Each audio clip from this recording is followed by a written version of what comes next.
अरे तोर खेतवा कतना अरे 2 बीघा है। 2 बीघा बो तर कुछ फायदा होता। आखिर फायदा नहीं हो तो बोवे का तो परी नु। गट्ठा बोए के पड़ी हम कहते कि बेच दे। अपना गांव में 10 लाख के रेट चलता। 2 बीघा बेचबे नु तो 20 लाख के तोरा फायदा हो जाए। 20 लाख के बेच के आखिर करम का सा भक्चुन रे रे 10 लाख के थार किन के ले आओ और मैं 1 लाख के तेल डाल के पूरा पंचायत में भोकाल जमा दे।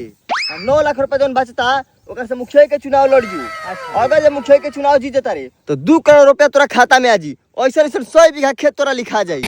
ई तो बात सही कहत रे। अगर जे हार गुनी तो अब सा भक्चुन हर बड़े रही तो नहीं काम शुरू होने से पहले बार सोचे लगले शुभ सोच। अच्छा ठीक है बा। ठीक है बना जोन हम बात कहता है तो बात के खाली हंसी से बैठ के सोची है।